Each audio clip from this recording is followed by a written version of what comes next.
Amém, queridos? Estou muito feliz de estar aqui. Na semana retrasada do Encontro com Deus, a gente já ministrou lá com algumas dificuldades. Mas Deus dá graça, né, queridos? Eu sempre oro uma oração que eu aprendi com a minha esposa. Ela sempre ora assim: Deus me leva, nem que seja de arrasto. Literalmente mesmo, eu tenho vivido isso esses dias e tem sido bênção, querido. Amém? Eu sei que vocês já oraram por mim e eu agradeço. Eu queria orar por vocês agora, eu queria que você colocasse a mão no seu coração. Amém? Pai, em nome de Jesus, nós queremos, Deus, declarar estes corações, Deus, como um solo fértil, que a Tua palavra vai cair, Senhor Deus, nesses corações e, Senhor, e vai ser germinada essa semente poderosa do Senhor em cada coração. Deus, em nome de Jesus, nós declaramos mesmo, Senhor Deus, que nenhuma interferência, nada, Deus, de ordem humana, sofismas, Senhor, são mentiras que parecem ser verdades, mas na verdade são mentiras inteiras, Deus, ou de origem espiritual, Senhor Deus, em nome de Jesus, nós declaramos agora as mentes libertas, Deus, em nome de Jesus, meu Pai, meu Senhor, meu Rei, meu Senhor amado, eu amo o Senhor, amo a Tua palavra, amo a forma como o Senhor, Deus, manifesta a Tua presença neste lugar, amo o Teu Espírito Santo e eu creio pela fé que o Teu Espírito Santo já, Senhor, começou a fazer algo neste lugar, Senhor Deus, e eu creio, Senhor, eu creio que muitos aqui, Senhor Deus, sairão de uma forma, Deus, tremendamente impactadas com a Tua palavra, com o Teu mover. Deus, eu creio que o louvor já foi, Deus, tremendo já. Senhor, começou a fazer algo daquilo que o Senhor quer fazer e eu creio que o Senhor é poderoso, Senhor, para terminar aquilo que o Senhor começou a fazer nos corações, em cada coração. Eu te louvo em nome de Jesus. Amém. Amém, queridos? Glória a Deus pela tua vida. Olha aí para quem está ao teu lado e fala assim: glória a Deus pela tua vida. Amém. Queridos, antes de começar a falar da palavra que o Senhor me deu essa semana e que queimou muito forte no meu coração, eu queria agradecer à igreja, os gestos de extrema amizade, de carinho, de amor. Eu gostaria de citar nomes aqui, mas eu poderia esquecer de alguns, que nos ajudaram nesse período tão difícil, ajudaram a minha esposa, ajudaram a minha filha.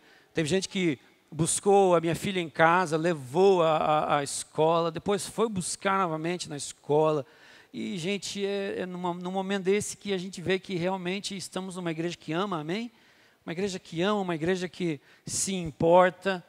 Para quem não sabe, há mais ou menos um mês e meio eu estava ali de peripécias, porque o pessoal sabe que eu não consigo ficar parado. Eu acho que Deus ele queria que eu ficasse um tempo parado, Só me escute, filho. E eu sempre oro: Deus me quebra, e literalmente Ele me quebrou.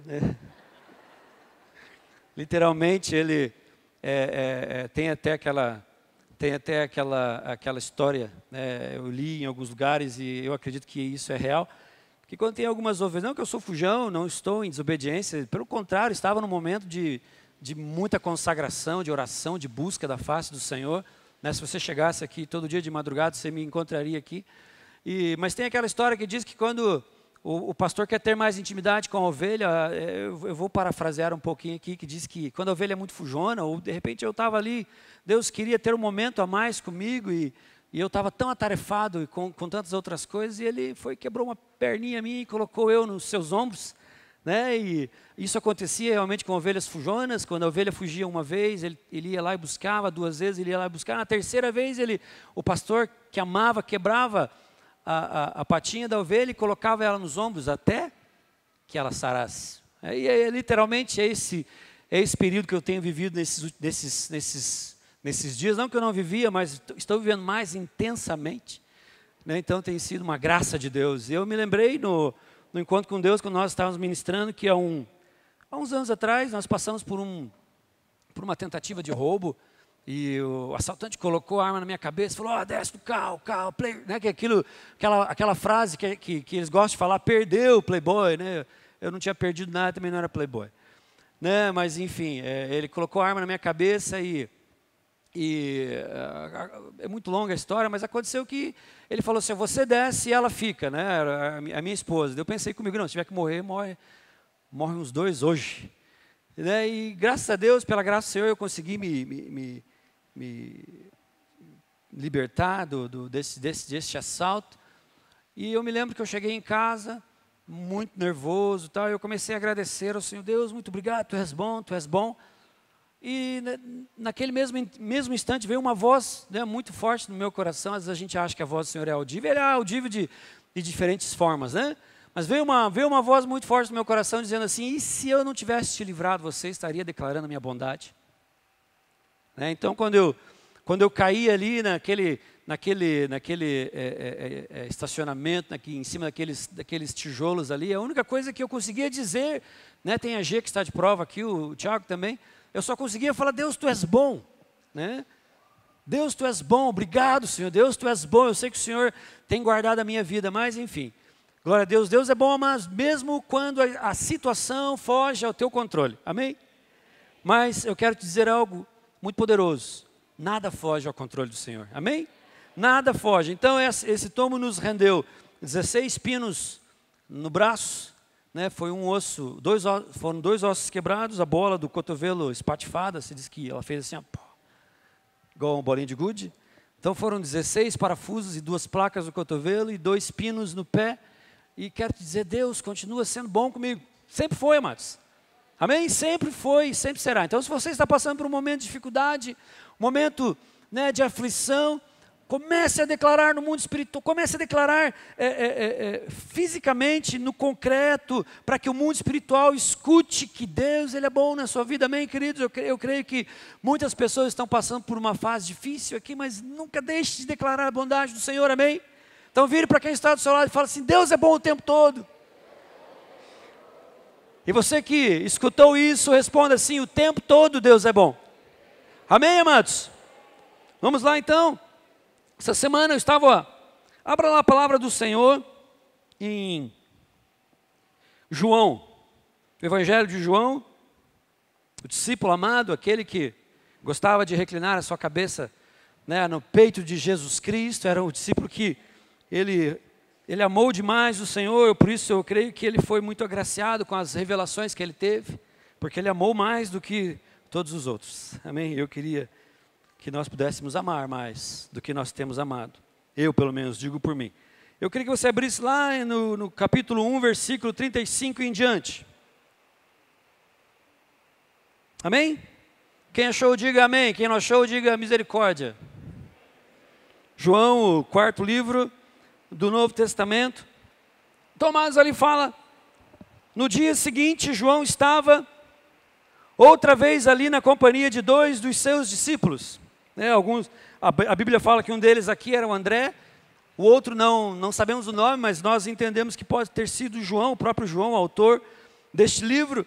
E vendo passar a Jesus, disse, eis aqui o Cordeiro de Deus. Então comece a imaginar João Batista com os seus discípulos, e quando Jesus passa, ele fala assim, ó, eis ali, aquele é o Messias, o Senhor, o Cristo, aquele que tira o pecado do mundo.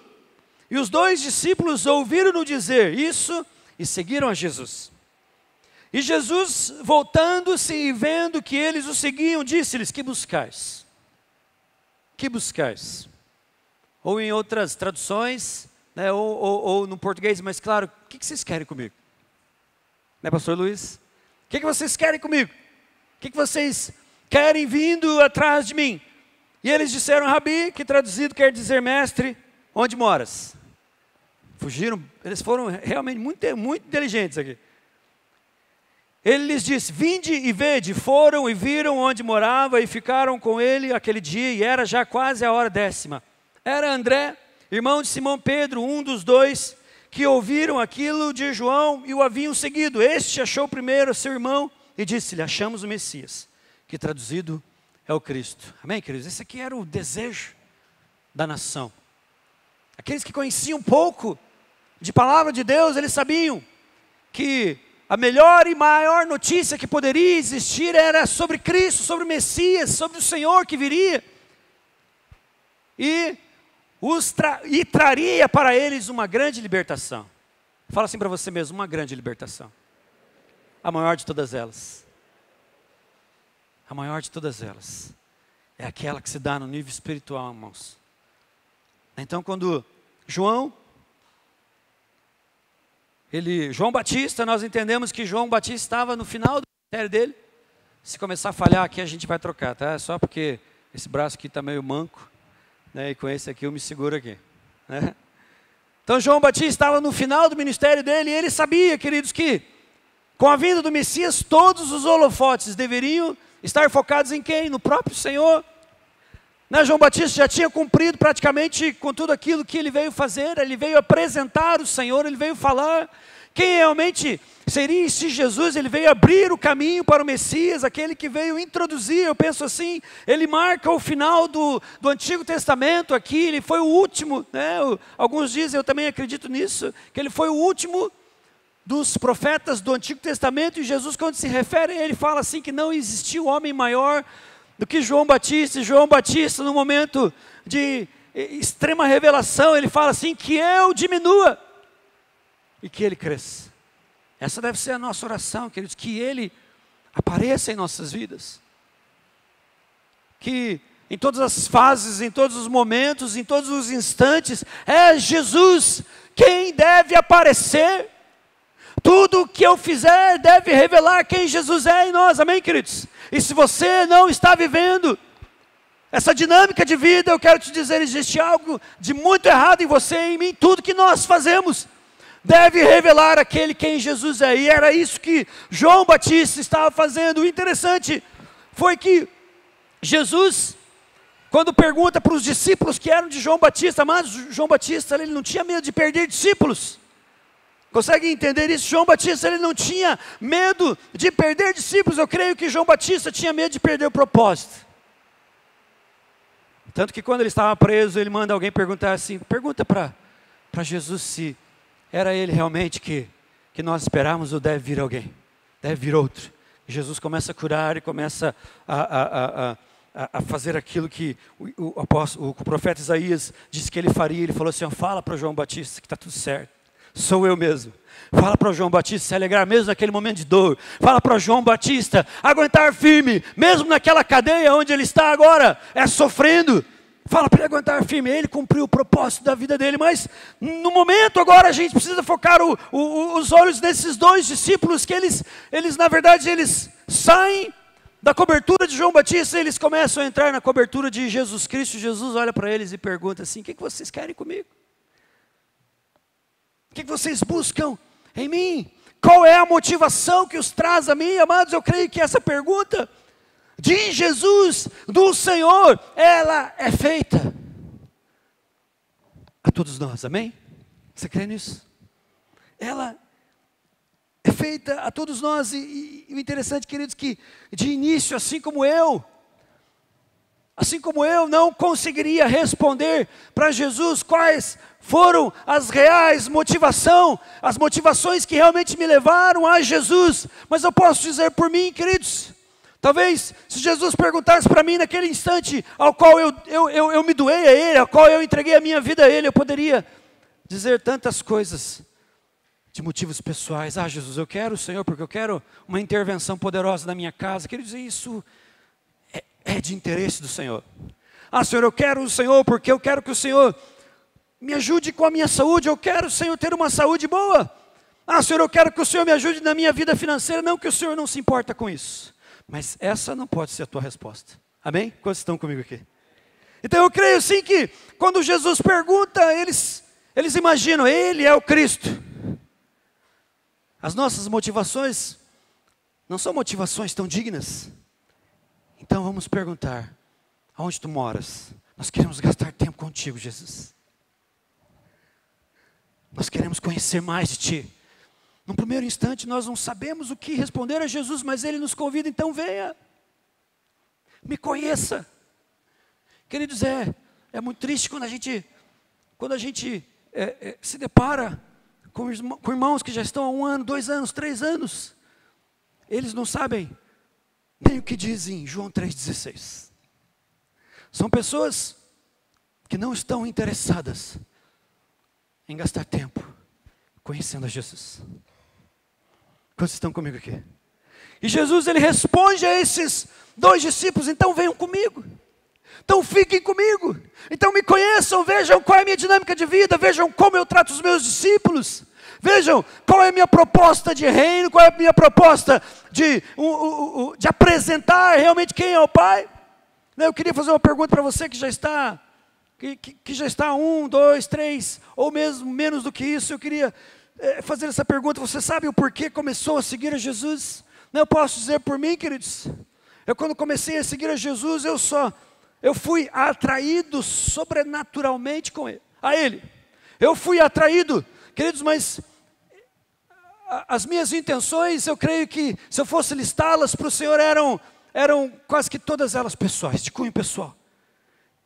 E eu fui entendendo nessa caminhada de que algo poderoso aconteceu no âmbito espiritual na minha vida, de que quando eu aceitei o Senhor, na verdade, quando o Senhor me trouxe para Ele, algo poderoso aconteceu na minha vida. O Espírito Santo veio habitar em mim, é o que diz lá em 1 Coríntios 6,19, que o apóstolo Paulo: sim, vós não sabeis que vocês são o templo do Espírito Santo. Daí eu comecei a entender por que coisas que eu fazia, que outrora não me traziam peso na consciência, porque eu ainda não tinha o Espírito Santo vivendo em mim, e coisas que eu tentei continuar a fazer, e eu não conseguia mais, porque o Espírito estava dizendo: você agora é meu, você agora é meu, você pertence a mim. Essas coisas, elas já não pertencem mais a você, essas coisas já não me agradam, essas coisas não trazem mais prazer ao meu coração, e o que você precisa viver é a dinâmica de trazer prazer ao coração do Pai. Amém, queridos?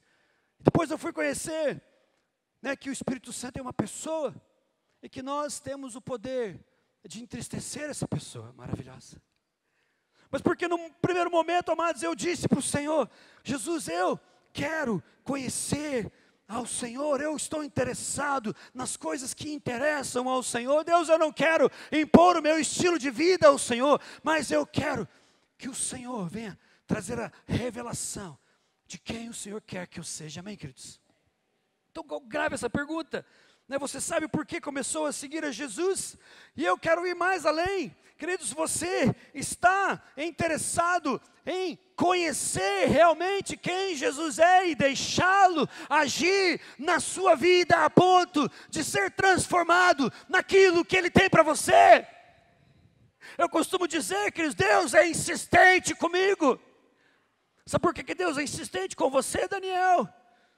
Porque Ele conhece a melhor versão do Daniel, Ele conhece a melhor versão do Jefferson, e Ele fala no coração dele: eu sei a tua melhor versão, filho, e eu vou fazer com que as coisas conspirem para que isso aconteça, e eu tenho essa melhor versão para mim.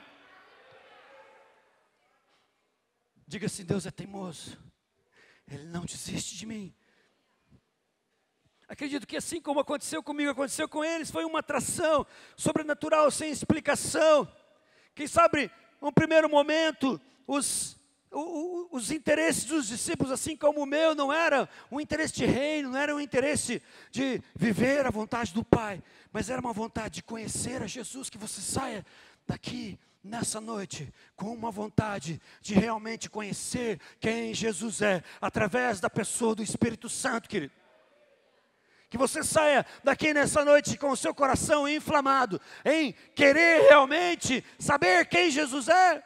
Não somente conhecê-lo a nível de raso, mas você entrar naquele rio profundo, onde a palavra do Senhor diz que o Espírito Santo quer te levar. Eu creio assim, amados, que alguns se contentam, como diz o profeta Ezequiel, no capítulo 47, alguns entram e com as águas até os artelhos, até a altura dos pés. E eles estão contentes com isso. Alguns querem mais do Senhor e eles vão até onde as águas batem, na altura dos joelhos. E outros querem mais. Outros querem mais, eu sei que tem mais de ti, Senhor. Deus, eu quero te dar uma resposta daquilo que o Senhor perguntou para mim, o que você quer comigo? Eu quero te dizer, Jesus, eu quero que o Senhor tenha tudo de mim para o Senhor. Eu quero te dizer, às vezes nós queremos ter tudo do Espírito Santo, amado, mas você não vai ter tudo do Espírito Santo enquanto o Espírito Santo não tiver tudo de você. O Luciano Subirá diz isso. E alguns querem mais. Alguns são atraídos sobrenaturalmente, alguns estão dispostos a abrir mão de coisas que amam. Eu sempre digo aqui, coisas que são lícitas, mas que competem com o Senhor. E esses vão para lugares mais fundos. E a palavra do Senhor diz que existe um lugar onde você já não coloca mais o pé no chão. Você já não se controla mais, amado. Você já não se controla mais. Agora quem controla a sua vida é uma pessoa magnífica, maravilhosa, chamada Espírito Santo, Espírito de Deus, que o apóstolo Paulo fala que é aquele que move em nós a vontade do Pai. Queridos, às vezes tem um monte de gente orando, Deus, traz o teu rio para este lugar. E o Espírito Santo está lá no rio esperando, cadê a turma que não vem? Cadê o povo que não vem? Cadê o povo que quer que eu os leve para mais fundo? Mas eles não saem da sua zona de conforto. Era isso que Jesus perguntou para ele, o que vocês buscam? Eles não sabiam responder, amados.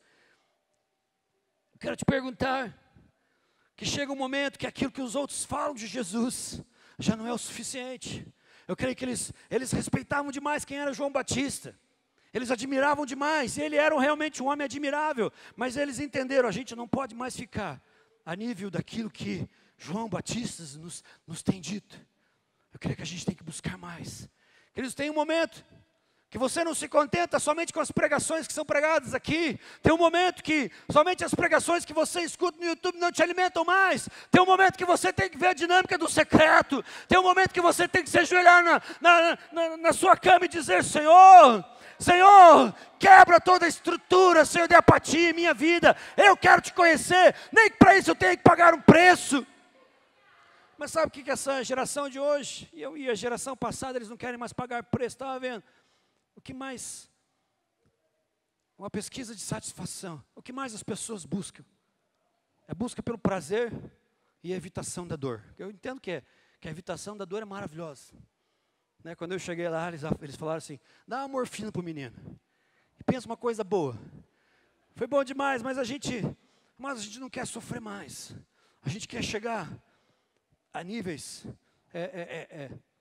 hierárquicos, até mesmo dentro das igrejas, mas não por amor ao Senhor, é porque é legal. E às vezes, esses dias eu estava conversando com alguém, não, mas seu segundo é ruim. Por que é ruim? Seu segundo é ruim, por que é ruim, queridos? Se você é aquilo que Deus quer que você seja, você pode ser o último. Eu creio que Deus está feliz com aquilo que você é. Lembrando que eu falei assim, José sempre foi o segundo. José nunca dominou, ele foi o segundo. E Deus o usou poderosamente. Você pode ser o segundo, terceiro e quarto. Amados, você pode ser. E muito mais ainda, se você é aquilo que Deus tem no coração dele para você, a sua melhor versão, a melhor versão que Deus conhece, que Deus sabe. Amados, é isso que Deus quer tirar da sua vida. Nem que para isso Ele tem que te derrubar de uma escada, nem que para isso Ele tem que quebrar a tua perna, nem que para isso Ele tem que quebrar o teu braço. Amém, queridos? Não estou dizendo isso para alguém aqui, estou dizendo que foi para mim. Mas amados, Deus, Ele conspira no bom sentido, para fazer com que você seja essa melhor versão de você mesmo para o Senhor, amém? Queridos, você tem se colocado à disposição para seguir realmente o Senhor e conhecê-lo? Você tem se colocado à disposição? Amados, eu estava vendo, né, a gente fala, igreja primitiva, maravilhosa, e realmente foi maravilhosa, mas uma igreja primitiva, assim como ela gerou um Estevão, que diz, Senhor, não imputes a eles esses pecados, que diz que ele viu os céus abertos, ele viu o Senhor, né, levantado, né, no seu trono, olhando para Estevão. Foi um homem excepcional, formidável. Você pode ler sobre a vida dele em Atos 8, mas também 7 e 8, mas também na mesma passagem, se não me engano, Atos 9, fala de alguém chamado Simão, que diz que ele realmente creu em Jesus, mas ele se impressionou com aquilo que Filipe fazia. Queridos, ele queria ser um homem que somente se movia nos dons, ele não queria realmente o Senhor, mas ele queria aquilo que o Senhor podia dar a ele. Então essa igreja primitiva produziu um homem igual a Estevão, mas também, dentro dessa igreja tinha um homem chamado Simão, né, que quando chegou Tiago e chegou Pedro, colocou a mão na cabeça das pessoas, elas começaram a ser batizadas com o Espírito Santo, ele falou assim, ó, dai desse dom para mim, eu pago. Era um homem que estava interessado nas coisas do Senhor, mas não no Senhor. Esse é o nosso problema, às vezes nós estamos interessados nas coisas do Senhor, mas nós não queremos o Senhor. Eu fico imaginando, Paulo e Silas, né, em Atos 16, 25, se não me engano, ou 16, 15, fala que à meia-noite, depois de terem levado 40 canudadas, né, eles não eram, não, pauladas, como se fossem pauladas, não eram chibatadas. Eu creio que todos, os dois extremamente machucados, extremamente, diz a palavra do Senhor que eles amarraram os tornozelos do apóstolo Paulo e de Silas, né, no tronco, e diz que à meia-noite eles começaram a orar e louvar o Senhor. Eles começaram a orar e louvar o Senhor. E Deus, através da disposição do coração destes homens, operou um grande milagre naquele lugar. Mas primeiro, eles apanharam. Depois, eles começaram a louvar e adorar o Senhor. Quantos de nós temos essa disposição? Quantos de nós, quando passamos por lutas, quando passamos por dificuldades, nós nos ajoelhamos e dizemos, Senhor, Tu és bom, Tu és grandioso, eu quero Te louvar, eu quero Te adorar, eu quero Te engrandecer. Quantos de nós?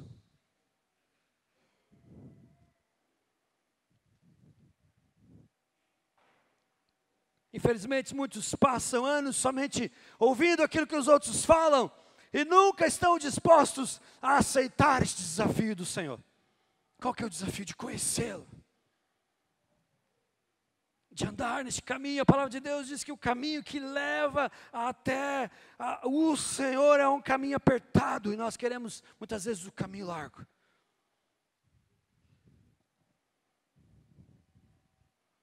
Somente quando conhecemos o Senhor em intimidade, podemos responder a pergunta que Jesus nos faz com propriedade: o que vocês buscam? O que vocês querem?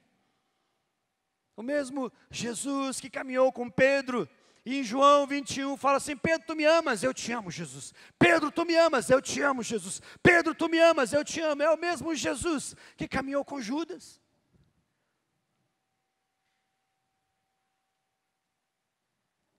E a palavra de Deus diz que Judas, ele foi ladrão desde o princípio. Se nós perguntássemos, mesmo no final, Judas, o que você busca? Eu busco popularidade, eu busco fama, eu busco os holofotes virados para mim. Se você perguntasse para João Batista, não, é que ele cresça, que somente ele cresça, que somente ele apareça. Se você perguntasse para Silas, ele falaria assim: eu não me importa aquilo que eu passe, eu sempre vou crer neste Jesus, que eu vi com os meus próprios olhos aquilo que Ele faz. Querido, eu creio que você está vendo com os seus próprios olhos aquilo que o Senhor faz na sua vida, e Ele quer fazer mais. Mas essa não pode ser a nossa busca. Não, Jesus, aquilo que o Senhor pode fazer, mas é aquilo que o Senhor quer realmente de mim para o Senhor.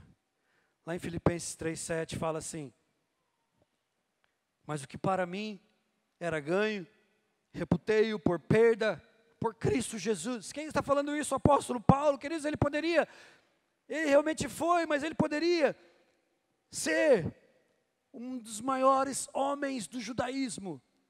A palavra de Deus diz que ele aprendeu as escrituras aos pés de Gamaliel. E às vezes quando a gente vê Paulo se convertendo ali na estrada de Damasco, talvez as pessoas entendam e pensam que dali ele já começou a pregar. Isso demorou 14 anos. A palavra de Deus diz que de Damasco, ele passou 3 anos no deserto da Arábia, depois ele veio de novo para Damasco, começou a pregar, foi para Jerusalém, não foi entendido, os apóstolos mandaram ele para onde? Para a terra dele, onde ele passou mais de 10 anos. Então, desde a conversão dele até o momento que ele começou a realmente ser o apóstolo Paulo, quando Barnabé foi buscá-lo para trabalhar em Antioquia, passaram-se 14 anos, nada é imediato. E a palavra de Deus diz assim que ele passou experiências com Jesus no deserto da Arábia, que a ele não foi permitido revelar. Deus o tratou, mas é porque ele se deixou ser tratado. E ele diz assim: Senhor, tudo aquilo que eu aprendi, tudo aquilo que eu movi a minha vida, tudo aquilo que eu gastei tempo aprendendo, tudo aquilo que eu achei que era tão importante para mim, na verdade, eu tenho isso, perda, Senhor, pela excelência de conhecer quem Cristo é. Você teria coragem de falar isso? Deus, eu considero tudo isso que eu já conquistei, tudo isso que eu quero conquistar, como perda, se comparado à excelência de conhecê-la, a excelência de saber quem Tu és realmente, pela qual sofri perda de todas essas coisas e as considero como escória para que eu possa ganhar a Cristo. Um homem que realmente responderia à pergunta de Jesus: Paulo, o que tu queres comigo? Ele não ia responder: Senhor, eu quero ser o maior apóstolo que já pisou os pés na terra. Eu não quero ser o maior escritor bíblico, mas eu quero simplesmente conhecer quem Tu és. Eu quero a melhor parte, aquela parte que Maria, quando se sentou aos pés do Senhor, disse: Senhor, Tu és mais importante do que qualquer outra coisa. Então, queridos, quando o Senhor pergunta para mim: Jefferson, o que você busca em mim? E o que eu respondo para Ele? Essa semana eu estava lendo de um casal de missionários, no ano de 1973, eles estavam trabalhando numa região da África, né, e eles estavam tendo sucesso no meio de uma tribo indígena. E em 1973 eles estavam felizes porque eles estavam grávidos.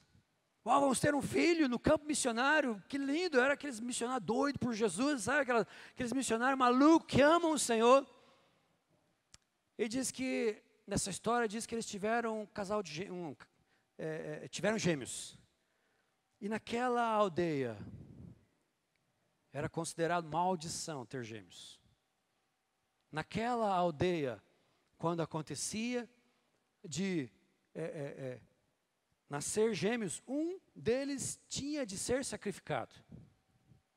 Eu comecei a ler a história e falei assim: não, com certeza ele vai achar alguma coisa, né, que ligue com a palavra de Deus, que não seja necessário fazer isso. Ele viu que quando os filhos nasceram, todas as pessoas que eles estavam evangelizando simplesmente abandonaram, não queriam mais ouvir o evangelho da parte deles. E quando alguém falou para ele assim: na verdade o que você tem que fazer é sacrificar um dos seus filhos, ele falou: não, é loucura, qualquer um de nós falaria isso. É loucura. Eu queria levantar a bandeira da loucura mais alto do que todos. Mas tinha alguns africanos daquela tribo que eles tinham ganho para Jesus. E eles falaram assim: se um dos gêmeos não for sacrificado, todas as crianças de uma certa idade para baixo serão todas sacrificadas, para que a tribo inteira não caia debaixo, né, da ira dos deuses, tal. E eu sei que você não está entendendo muito bem, mas para eles era muito forte aquilo. Para eles era muito forte. Então eles marcaram um dia e marcaram uma hora de então sacrificarem todas as crianças abaixo de uma certa idade. E os africanos que tinham sido ganhos para aqueles pais, não vou nem falar missionário, para aqueles pais, falaram assim: mas vocês não pregam de um Deus que ama, de que nós precisamos amar as pessoas, como vocês vão permitir que todas essas crianças serão milhares de crianças, sejam sacrificadas. E ele ouviu uma voz: como você vai permitir? E diz que momentos antes de morrerem todas as crianças, ele pegou o primeiro filho que ele viu na frente. Ele pegou o primeiro filho e ele entendeu que era de Deus aquilo, ele levou aquela criança. E ele entregou para o chefe, ele falou assim: olha, aqui está. Talvez você não está entendendo, você talvez nunca faria isso. Talvez nem eu faria. Mas ele pegou a criança, ele falou, aos prantos, ele falou assim: aqui está o meu filho. Eu trouxe ele para que vocês o sacrifiquem no lugar das outras crianças. E diz que foi uma comoção tão grande, e o chefe olhou para ele e falou assim: tudo aquilo que você dizia sobre amar as pessoas, de morrermos pelas pessoas, hoje eu acredito nisso. Hoje eu acredito em tudo aquilo que você falou. Hoje tudo isso se torna realidade na minha vida. Eu nunca imaginei que alguém de fora pudesse nos amar com amor tão grande. E sabe o que aquele chefe fez? A única coisa que poderia salvar as crianças era aquele chefe sacrificar o seu filho primogênito. E foi isso que ele fez. Então todas as crianças foram salvas. Não somente todas as crianças foram salvas, mas quando a aldeia ouviu falar do amor que aquele homem estava disposto a realmente provar com a morte do seu filho, os levou a todos se converterem ao Senhor Jesus. Então eu fico imaginando um missionário desse, ouvindo de Jesus assim: o que você busca em mim? O que você quer de mim? O que você quer de mim? Eu fico imaginando a resposta desse: Senhor, a única coisa que eu quero é o Senhor. A única coisa que eu desejo é o Senhor. A única intenção do meu coração é ter o Senhor. Sabe qual é o problema das igrejas nesses dias atuais? É que nós amamos muito pouco o Senhor. Sabe qual é o problema dos adolescentes nessas igrejas desses dias? É porque os adolescentes amam muito pouco ao Senhor, ou quase não amam. Sabe qual é o problema dos jovens? É porque amam demais a sua vida e amam pouco ao Senhor. Sabe qual é o problema de homens da minha idade? É que amam muito a sua vida, amam muito a sua família, amam pouco ao Senhor. Sabe qual é o problema da igreja? Amam muito as suas vidas, mas amam pouco ao Senhor. Queria que você fechasse seus olhos. Qual é a resposta que você daria para o Senhor? Qual é a resposta que você tem dado ao Senhor quando Ele te pergunta, quando Ele chama você pelo seu nome? E Ele diz assim: o que você busca em mim? Sabe, se você não tem essa resposta de imediato, que eu entendo que ninguém tem essa resposta de imediato, mas você precisa ter o desejo de conhecer o Senhor. Quando esses discípulos perguntaram para Jesus e falaram: Jesus, onde tu moras? Nós estamos interessados em conhecer a sua vida, em conhecer, em saber como o Senhor nos trata, em saber, Deus, qual é a profundidade do seu amor para com as nossas vidas. Jesus fala: vem ver, vem ver, vem ver. Então eu queria desafiar você nessa noite a dizer para o Senhor: Jesus, eu quero te conhecer mais. Jesus, eu quero aceitar esse desafio do Senhor. Quando o Senhor fala: venha e veja, venha e viva, venha e me conheça. Não somente de ouvir falar do meu nome, não somente de ouvir falar de mim, mas de andar comigo. Aprenda a ouvir a voz do Senhor. Isso está disponível às nossas vidas através do Espírito Santo. Não existe ninguém mais interessado na tua vida do que o Espírito Santo. Não existe ninguém que ama mais a tua vida do que o Espírito Santo. Não existe ninguém, querido, eu queria, mesmo que você não sinta este amor pelo Senhor, mas se você quer realmente dizer: Senhor, eu quero te amar mais. Deus, eu não quero ir atrás de Ti, eu não quero Te seguir somente pelas coisas que o Senhor possa me me fornecer, me dar, me prover, mas eu quero estar, Jesus, Deus, atrás de Ti, pelo que Tu és, pelo que Tu és, pelo que Tu és, me ensine a Te amar. Eu queria que, se você tem essa oração, brotando do seu coração, essa oração que diga assim, que diz assim: Deus, me ensine a Te amar, me ensine a Te amar, me ensine a Te amar. Eu queria que você viesse aqui na frente, eu queria orar com você, eu queria orar por você. A palavra de Deus diz que o amor de Deus é derramado em nossos corações pelo Espírito Santo, mas nós precisamos dar os passos de fé, mas nós precisamos dizer: Jesus, eu me disponibilizo, Senhor, a gastar mais tempo contigo, a estar mais tempo contigo, a abrir mão, Senhor, de coisas que eu gosto para estar contigo, porque Tu és aquilo que eu quero mais amar, Tu és aquilo que eu quero mais amar, Tu és aquilo que eu quero mais amar. Eu quero amar-Te mais do que eu amo a minha vida, eu quero amar-Te mais do que eu amo a minha família, eu quero amar-Te mais do que eu amo a minha carreira, eu quero amar-Te mais do que eu amo qualquer coisa na minha vida.